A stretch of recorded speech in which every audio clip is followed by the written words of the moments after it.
لا تحزن، د اندېښنو په ګردابونو کې د هیلو او خوښیو څرک. د عربي نړۍ د پیژندل شوي لیکوال ډاکټر عایض القرني د شاهکار اثر لا تحزن پښتو ژباړه چې استاد فرید احمد هلال کړې ده. مخه پکېږئ که څه هم له ستونزو سره په مخ کېدو خفه کېدل یوه فطري خبره ده، خو خفګان پر ځان مه لاس بری کوئ، ځکه چې پرون د غم او اندېښنه وازمایله څه ګټه یې درونه رسوله. په دې معنا که د چا زوی په ازموینه کې پاتې شو، په خفګان څه هغه بریالی شو؟ که پلار دې مړ شو او تا یې خفګان د همیشه لپاره د زړه مشغولا وګرځوله، نو آیا هغه به پرې راژوندی شي؟ پر سوداګریز تاوان خفګان دې تاوان بیرته راډکولی شي که څه؟ مه خفه کېږه، ځکه پرون پر یوه مصیبت خفه شوې، نن ورڅخه مصیبتونه جوړ شو. پر بېوزلتوب خفه شوې، لا دې په سر زیات کړل او لا دې دښمن پر ځان خوشحاله او په ځان پورې وخنداوه. مه خفه کېږه، ځکه له خفګان سره پراخه کور، ښایسته ښځه، ستره شتمني، لوی منصب او اولادونه هم درته څه ګټه نشي در رسولی. مه خفه کېږه، ځکه خفګان به درته له خوږو اوبو نه زهر، له ګلابو نه مړغونه او له باغ نه به درته دښته جوړه کړي او ژوند به دې لا پسې تریخ کړي. مه خفه کېږه، په داسې حال کې چې 2 سترګې، 2 غوږونه، 2 پښې، 2 لاسونه او داسې نور بدني غړي هم لري، په بدن روغ، په جامه پټ، په سولیز چاپیریال کې ژوند کوي. بیا به نو قرآن کریم کې راځي چې ژباړه تاسې به د خپل رب کوم نعمتونه دروغ وګڼئ. رسول الله صلی الله علیه و آله وسلم فرمایي کله چې یو څوک غمجن شي او دا دعا ووایي، نو الله تعالی به ترې غم لرې کړي او پر ځای به یې خوښي ور وبخي. د دغه حدیث راوی عبدالله بن مسعود رضی الله تعالی عنه وایي صحابه و عرض وکړ چې ای د الله رسوله، موږ یې زده نه کړو؟ رسول الله صلی الله علیه و آله وسلم ورته وفرمایل چې هر اوریدونکی دې دغه دعا زده کړي. اللهم انی عبدک ابن عبدک ابن امتک ناسیتی بیدک ماذا فی حکمک عدل فی قضاؤک اسألک بكل اسم هو لك سميت بنفسك وأنزلته في كتابك أو عملته أهداء من خلقك وأسترت به في علم الغيب عندك أن تجعل القرآن الربيع قلبي ونور صدري وجلاء حزني وذهاب همي وغمي. مخه پکېږه، په داسې حال کې چې پر خپل دین باور لري، د استوګنې لپاره کور لري، د خوراک څښاک لپاره خواړه او اوبه لري، په زړه پورې جامې او د ډاډمنۍ لپاره پای مخې ښځه لري، نو بیا پر څه خفه یې؟ د دردونو نعمت.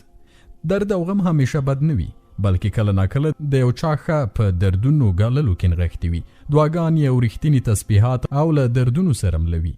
زده کوونکی د زده کړې په بهیر کې دردونه ګالي، نو هله ورڅخه عالم جوړیږي، په پیل کې سوځېږي خو په پای کې رڼا ورکوي. شاعر هم په پیل کې ربړیږي، کړیږي او د خپل زړه وینې خوري. لنډه دا چې کړاوونه ګالل یې پر یو اغیزمن ادب واړوي، نو مشاعر او زړونه په خوځښت راولي.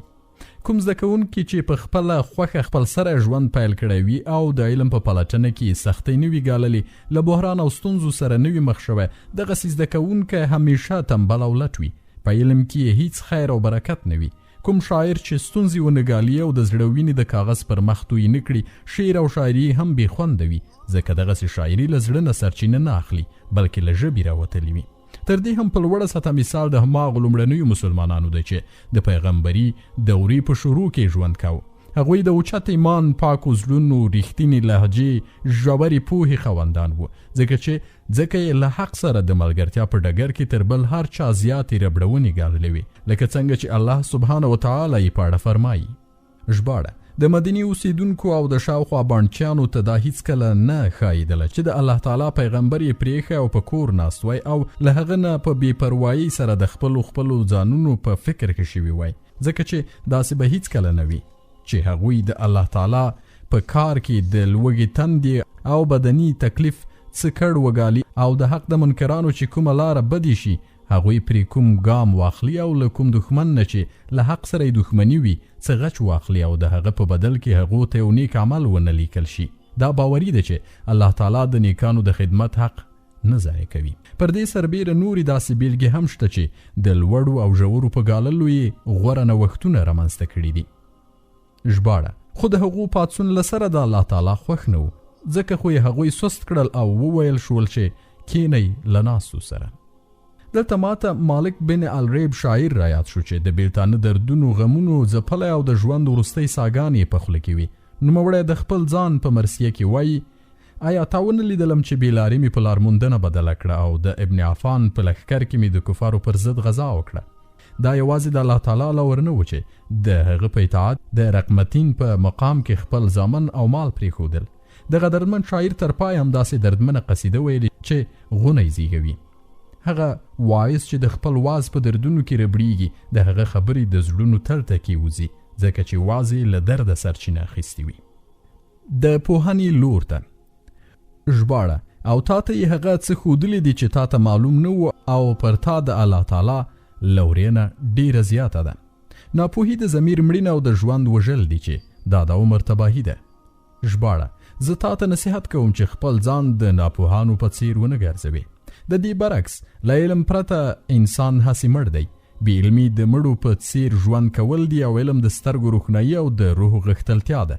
د پوهې پر مټ انسان له خپل زړه نه تنګي لري او ډاډمني ترلاسه کولی شي. پوهه ده چې له لاسه وتلی شی بیرته انسان ته په واک کې ورکولی شي او دا هم انساني فطرت دی چې له نویو شیانو سره اشنایي پیدا کوي او د دې برعکس ناپوهي د زړه او روح سکون له منځه وړي. په ناپوهي کې نننۍ ورځ هم د پرون په څیر ده. نو که څوک نیکمرغي غواړي باید پوهه ترلاسه کړي چې نن یې له پرون سره توپیر ولري، په دې معنا چې نن یې باید تر پرونه ښه وي. د پوهې په اړه الله تعالی په قرآن کریم کې فرمایي ژباړه او دعا وکړه چې ای پروردګاره ما ته لا زیات علم راکړه ولوله ای پیغمبره د خپل رب په نامه چې هغه پیدا کړ.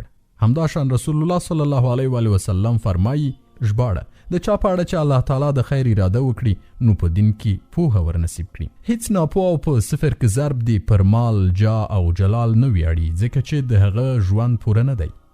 بقی بن مخلد له اندلس نه په دې نیت د بغداد لار ونیوله چې هلته به له امام احمد بن حنبل رحمه الله علیه نه د حدیثو علم زده کړي. تاسو ته ښایي معلومه وي چې د اندلس او بغداد ترمنځ څومره اوږد واټن دی. یو تیز رفتاره موټر چې ښه تیز مزل وکړي نو ایله په میاشت کې رسیدلی شي او دا د علم تږی له اندلس نه بغداد ته پلی روان شو.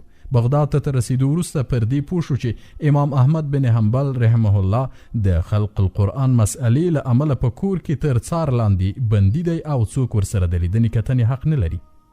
بقی بن مخلد وپتېله چې تر دومره مزل وروسته که له لاسته راوړنې پرته بیرته ستون شم نو دا ښه نه ده ځکه خواري به مې بېځایه لاړه شي. له ځان سره یې پرېکړه وکړه چې زه به یې د دروازې مخې ته کېنم تر دې چې ورسره وګورم. ډېرې شپې ورځې د امام صاحب د وره مخې ته تېرې کړې. لنډه دا چې د هغه خدمتګار راووت نو بقی بن مخلد ورته خپله کیسه وکړه چې د څه لپاره راغلی او څه غواړي. امام صاحب چې خبر شو نو په څه بهانه یې ورسره وکتل او دواړه پر دې پرېکړه هم نظر شول چې ته د سوالګر په جامه راځه زما د کور مخې ته کېنه او خیرات غواړه نو زه به هم د خیرات درکولو په بانه دروځم او په منډه به یو حدیث درته وایم. دواړو تر یو کال پورې همداسې کول او کال وروسته چې بقي خپل کلي ته ستون شو نو مسند بقي بن مخلد یې وکړه چې ټوله د علم نړۍ یې پرې خړوبه کړه او خپله د کتاب لیکوال به انشاءالله له ټولو دنیوي ستونزو بې پروا د جنت په باغونو کې مزې کوي. د خوښۍ ترلاسه کولو هنر د زړه خوښي او ثبات لوی نعمت دی ځکه چې د زړه خوښۍ ذهن ته ثبات او نفس ته ډاډمني وربخي. د دې په برکت په انسان کې د نوښت او پنځونې وړتیا راویښیږي. ویل کېږي چې سرور او خوښي لاسته راوړل یو داسې هنر دی چې زده کړې ته اړتیا لري. څوک پر دې هنر وپوهیږي چې سرور څه ډول ترلاسه کیږي او ګټه ترې څنګه اخیستل کیدی شي نو هله به د ژوند په خوږو پوه شي. په دې لړ کې تر ټولو لومړنی اصل دا دی چې انسان باید زغمناک وي. له مصیبتونو سره د مخ کېدو په صورت کې باید زغم ونه بایلي او نه له خنډونو سره د مقابلې پر مهال د دوزړتوب ښکار شي ځکه زړه چې څومره غښتلی او پاک وي نو روح به هومره روڼ او ځواکمن وي او بیا په زغرده له ستونزو سره مقابله کولی شي. د دې برعکس د فطرت له کړکېچونو سره له مقابلې نه ډارېدل او دوه زړهتوب رنځونو دردونو او وهمونو ته لار جوړوي. یعنی د مصیبتونو پر مهال واویلا کول او پر وړو خبرو هیجان کېدل اندېښنې او لا ډېرې ستونزې راولاړوي. خو هغه څوک چې د غصې پر مهال له صبر او زغمه کار اخلي ټولې ستونزې په اسانه هوارېږي. کله چې یو ځوان له مرګ سره لوبې کولی شي نو د ستونزو او مصیبتونو ګالل ورته اسانه خبره وي. د سرور او خوښۍ د دښمنانو تګلاره تنګ نظري او د نورو په پرتله یوازې خپل ځان ته ارزښت ورکول دي. الله تعالی خپلو دښمنانو ته په دې ټکو کې اشاره کړې. ژباړه هغوی ته یوازې همدې خپلو ګټو ارزښت درلود. دغه ډول لنډفکري او ځانپالي خلک ټولې ښېګڼې په خپل ځان کې ګوري او نور ټول مخلوق یې تر سترګو کم راځي. د نورو په اړه هیڅ فکر نه کوي او نه د بل لپاره ژوند کوي، یعنی په هر څه کې خپلې ګټې په پام کې نیسي. نو موږ باید یو څه شیبې د بل لپاره هم ژوند وکړو، لږ د بل د ګټو په خاطر د خپلو ګټو قرباني ورکړو، نو هله به سوکاله او له خوښۍ ډک ژوند ولرو. د خوښۍ ترلاسه کولو یو بل هنر. د دغه هنر یو بل اصل دا دی چې خپل فکر ته واګي واچوه. خپل سره یې مه پرېږده او که همداسې خپل سره یې پرېږدې نو د غمونو دوسیې به درته راپرانیزي او له پیدایښت نه تر ننه پورې د نهیلیو ټولې کیسې به درته وکړي. ژوب له ماضي او اندېښمن مستقبل به د مخې ته نیغ ودروي چې هغه ستا احساساتو ته په ټوله معنا ټکان ورکوي. نو خپل فکر د یوه ګټور عمل په سرته رسولو متمرکز کړه. ژباړه: پر هغه الله تعالی توکل وکړه چې ژوندی دی او هیڅکله مړ کېدونکی نه دی. د همدغه هنر یو بل اصل یې دا دی چې دې نړۍ ته فقط هومره ارزښت ورکړه چې څومره ارزي. دنیا هسې له ولعب دی، نو له دې دنیا مه خړول پکار دي، ځکه چې دا د بیلتانه سکنۍ او د فجایو نسکه مور ده. دغسې صفت لرونکی شاید دومره د پام وړ کله کیدی شي. یو عربي شاعر وایي: ورونو، موږ په یو داسې کلي کې اوسیږو چې همیشه پکې د بیلتانه کارغه کاغ کاغ کوي. موږ په دنیا پسې ژاړو، سره له دې چې په دنیا کې راټول شوي خلک ارومرو یو له بله سره جلا شوي. ډیر هغه غټان څه شول چې پراخه خزانې راټولې کړې وي، نه هغوی پاتې شول او نه یې خزانې. په حدیث شریف کې راځي چې علم په تعلیم او علم په تعلیم سره منځته راځي. د ژوندانه د آدابو په ترڅ کې ویل کېږي چې خوښي او د خوښۍ لاملونه په هڅې او کوښښ سره ترلاسه کیدی شي چې بیا وروسته طبیعي بڼه خپلوي او د دنیا ژوند یوازې د دې وړ هم نه دی چې هغه ته فقط په تریو تندي وکتل شي. یو عربي شاعر څومره ښه ویلي دي چې ژباړه په لاندې ډول ده: د مرګ فرمان په ټول مخلوق کې جاری دی، ځکه چې دا نړۍ تل پاتې کور نه دی. دلته کله ناکله یو انسان د بل د مرګ خبر خپروي، په داسې حال کې چې خپله د خبر خپور شي. دا هم حقیقت دی چې له ژوندانه څخه ټول په ټوله د خفګان نښې او اغیز نشي لرې کولی، ځکه ژوند همداسې پیدا شوی. ژباړه: په حقیقت کې موږ انسان په سختۍ کې پیدا کړی دی. موږ انسان له یوې ګډې شوي نطفې نه پیدا کړ چې هغه وازمایو. مرګ او ژوند د دې لپاره پیدا کړی چې تاسې وازمایي او وګوري چې له تاسې نه کوم یو د ډیر ښه عمل کوونکی دی، لکه د جنتیانو هغه خبره چې وایي به. ژباړه: او دوی به ووایي چې شکر دی د هغه الله تعالی لپاره چې له موږ نه یې غم ایسته کړ. او دا د دې دلیل دی چې له ټولو غمونو اندېښنو څخه د خلاصون یوازینی کور جنت دی. فقط هلته ټول په ټوله غمونه او اندېښنې پای ته رسېدلی شي. ژباړه: د هغو په زړونو کې چې د یو بل په خلاف کوم خیره وي هغه به موږ ایسته کړو. ژباړه: موږ ته یې قسم خوړلی چې له موږ سره به په شویو ژمنو کې خیانت نه کوي، لکه څنګه یې چې له موږ سره په بې وفایۍ هم قسم خوړلی. کله چې معامله همداسې ده، نو پوه او هوښیار سړی هغه څوک دی چې دنیا ته پر خپل ځان د واکمنۍ چانس ورنکړي او د نړۍ غمونو او اندېښنو ته تسلیم نشي، بلکې مقابلې ته املا وتړي. مه خفه کېږه. که ته غریب یې خلک پوره وړي دي، که ته ګاډی نه لري خلک پښې نه لري، که ته له مصیبتونو سر ټکوي خلک له کلونو راهیسې په کټ پراته دي، که تا یو زوی له لاسه ورکړی خلکو ډیر زمن له لاسه ورکړي. مه خفه کېږه، ځکه ته مسلمان یې، پر الله تعالی او د هغه پر رسولانو، کتابونو، ملایکو، تقدیر او د آخرت په ورځ ایمان لري. داسې خلک شته چې دغه هر څه دروغ ګڼي. مه خفه کېږه.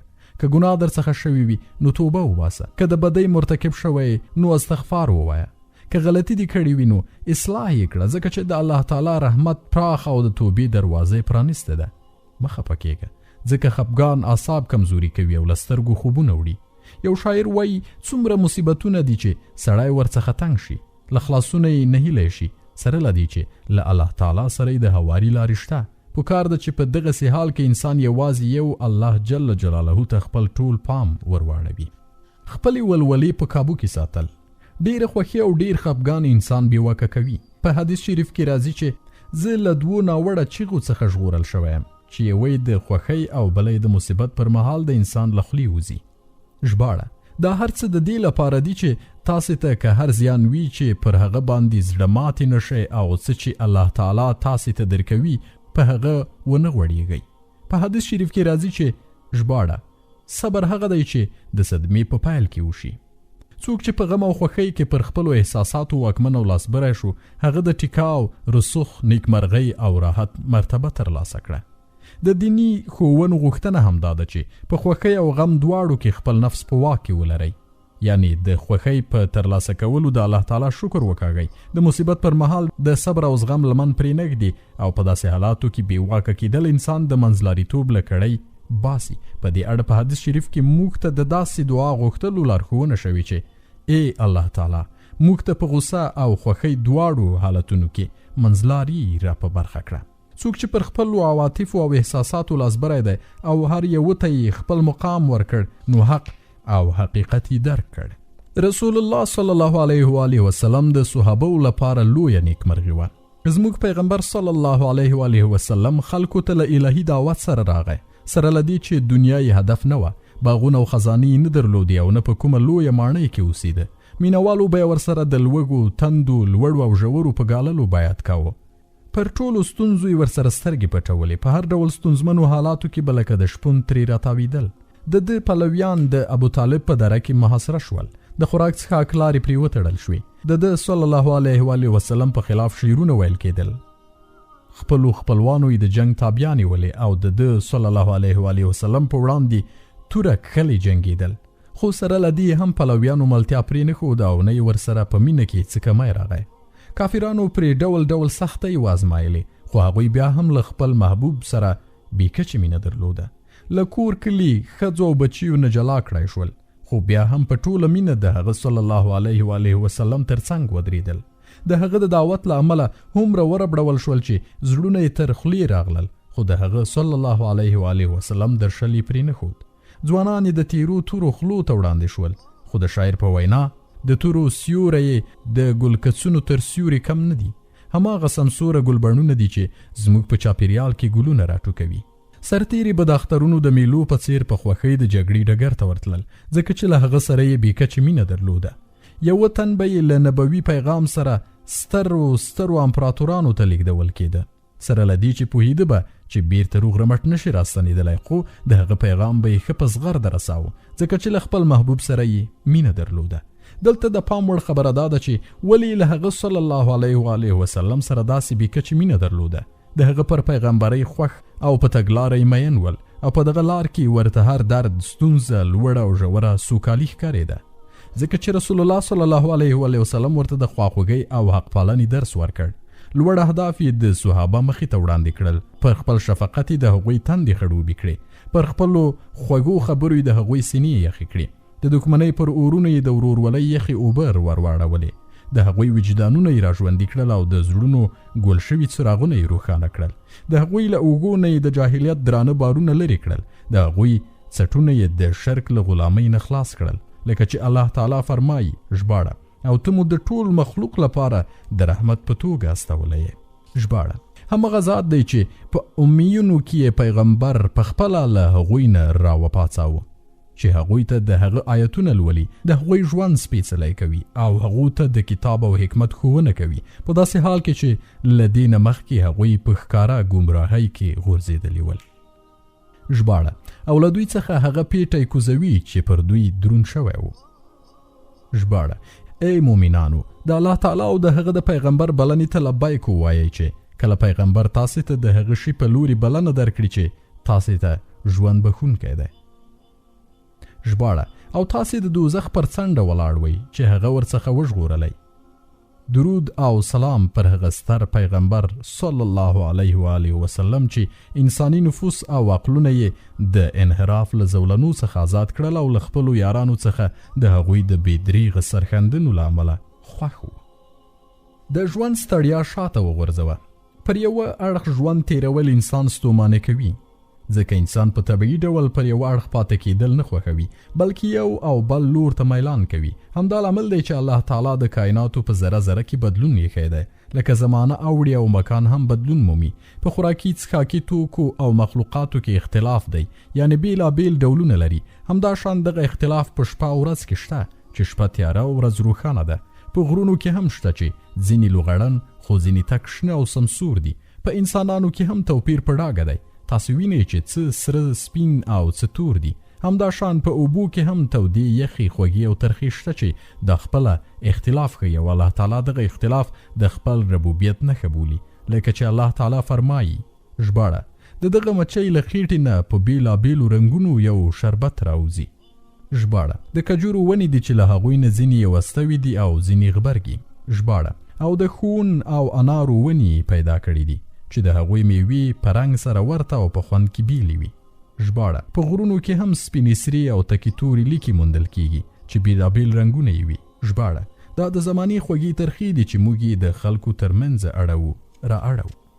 بني اسرائیلو په مستمر ډول د ډېر ښه خوړو له خوړلو څخه زړه توري وانګېرله، نو وی ویل چې ژباړه موږ پر همدا یو ډول خوړو صبر نشو کولی.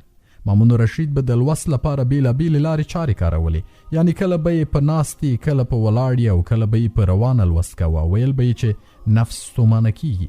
الله تعالی فرمایي ژباړه هغه کسان چې الله تعالی په ولاړه، په ناسته او په اړخونو باندې په پرتو یادوي.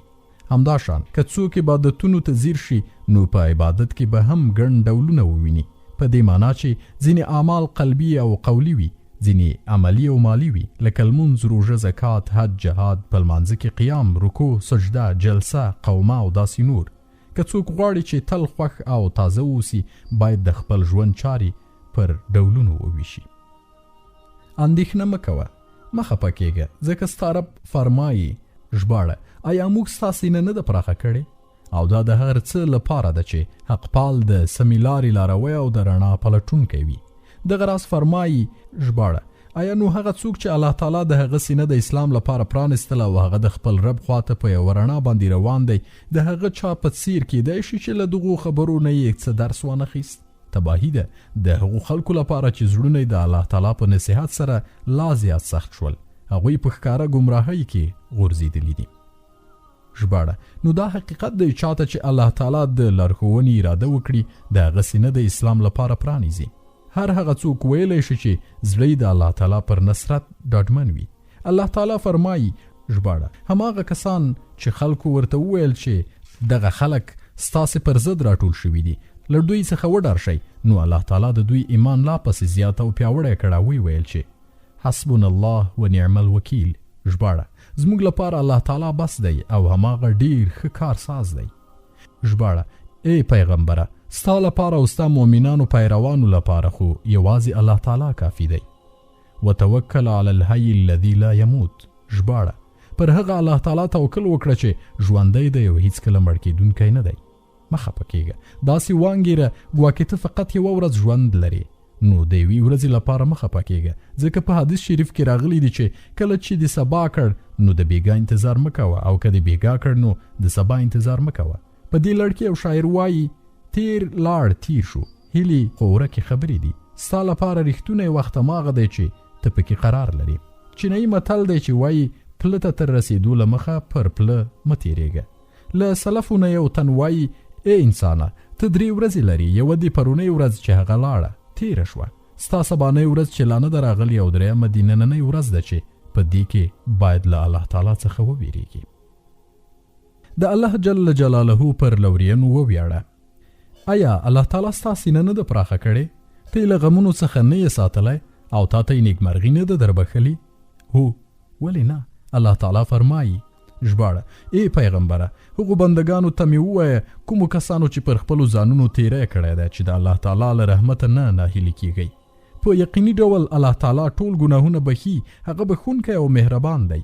دا چې الله تعالی د اسراف کوونکو په اړه دومره درنې لورینې اعلان کړي او زیری ورکوي، نو د هغو خلکو په اړه څه اټکل کوئ چې په ګناهونو کې اسراف خو لا څه چې له سره یې ګناه نه وي کړې. بیا هم د الله تعالی په دې وینا خوښ شه او نیکمرغي ترلاسه کړه چې فرمایي ژباړه او هغه کسان چې کله کومه د شرم ناروا چاره ورڅخه صادریږي یا کله د کومې ګناه په کولو هغوی پر خپل ځان ظلم کوي، نو ورسره جوخت الله تعالی وریادیږي او له هغه څخه د خپلو ګناهونو بخښنه غواړي، ځکه چې له الله تعالی نه پرته بل څوک دی چې ګناهونه وبخښلی شي، او هغوی له پوهې او ادراک سره په خپلو کړنو ټینګار نه کوي. او د الله تعالی دا وینا چې ژباړه که څوک بد عمل وکړي یا پر خپل ځان ظلم وکړي او تر هغه وروسته له الله تعالی څخه بخښنه وغواړي، نو الله تعالی به بخښونکی او رحیم ومومي. او همداشان د الله تعالی دا وینا ژباړه که تاسې له هغو سترو ګناهونو څخه ډډه وکړئ چې تاسې ورڅخه منع کیږئ نو ستاسې واړه ګناهونه به موږ له حسابه وغورځوو او تاسې به د عزت ځای ته ننباسو. همدا شان فرمایي ژباړه که هغوی دا لار غوره کړې وای چې کله پر خپلو ځانونو ظلم کولی نو تا ته راتلی او له الله تعالی نه یې بښنه غوښتلی او پیغمبر هم ورته د بښنې غوښتنه کولی نو شک نشته چې الله تعالی به یې بښونکی او رحیم کوونکی موندلی وای. په بل ځای کې فرمایي ژباړه البته چا چې توبه وایستله او ایمان یې راوړ او ښه عمل یې وکړ بیا سم روان شو د هغه لپاره زه ډېر بښونکی یم. موسی علیه السلام یو سړی وواژه او ویې ویل ژباړه ای زما پروردګاره ما پر خپل ځان ظلم وکړ ما ته بښنه وکړه نو الله تعالی هغه ته بښنه وکړه. هغه ښه بښونکی او خورا مهربان دی. د داود علیه السلام د توبې په اړه فرمایي بیا موږ هغه ته دغه هر څه وبښل او دی زموږ په وړاندې خورا د ښې مرتبې او مقام خاوند دی. رحیم او کریم الله تعالی هغو کسانو ته چې خپله بښنه او لورینه عرضه کړي چې د تسلیس عقیده لري لکه چې فرمایي ژباړه هغه خلک په یقیني توګه کافر شول چې وی ویل الله تعالی په دریو کې یو دی په داسې حال کې چې پرته له الله هیڅ کوم بل الله نشته. که دا خلک له خپلو دغو ویناو څخه منع نشي نو له هغوی څخه چې هر څوک کافر شوي دي هغوی ته به دردناک عذاب ورکړل شي. نو آیا دوی الله تعالی ته توبه نه باسي او له هغه نه بښنه نه غواړي؟ الله تعالی ډیر بښونکی او رحم کوونکی دی. د اسلام ستر پیغمبر صلی الله علیه و آله وسلم په قدسی حدیث کې له الله تعالی څخه نقل کړی فرمایي ای بنی آدمه په هر حالت کې دې له ما څخه د مغفرت غوښتنه کړې هیله دې څرګنده کړې ما درته بښنه کړې او کومه پروا مې نه ده کړې. ای انسانه که ستا ګناهونه تر اسمان پورې هم ورسیږي او بیا ته له ما څخه بښنه وغواړې نو زه به درته بښنه وکړم او پروا به یې هم ونه کړم. ای انسانه که ته د یوې نړۍ په اندازه هم ګناه وکړې او بیا ما ته د بښنې په هیله راوګرځې خو چې له ما سره دې څه شرک نه وي نیولی نو زه به هم تا ته د یوې نړۍ په اندازه بښنه وکړم. دغه راز پیغمبر صلی الله علیه و آله وسلم فرمایي الله تعالی د شپې لخوا د بښنې لاس غوړوي چې د ورځې ګناهګار توبه وباسي. دغه راز د ورځې د شپې د ګناهګارو لپاره چې د شپې ګناهګار توبه وباسي او دغه لړۍ به آن تر قیامته پورې غځېدلې وي. په قدسی حدیث کې راځي چې الله تعالی فرمایي تاسې که شپه او ورځ ګناهونه وکړئ او بیا ما ته د توبې په هیله راوګرځئ نو زه به هم تاسې ته بښنه وکړم.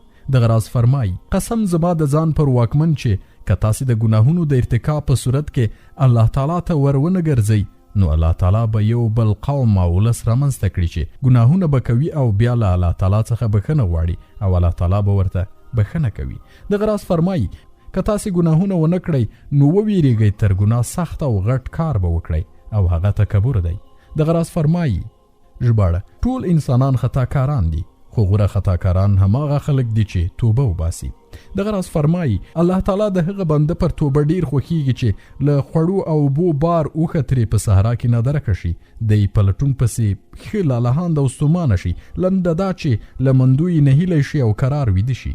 کله چې راپورته شي نو اوښه یې له اوبو او خوړو سره ورته ولاړه وي او دی بیا د ډیرې خوښۍ له امله داسې وایي ای الله تعالی زه ستا رب او ته زما بنده یې یعنی له خوښۍ نه یې خوله خطا شي.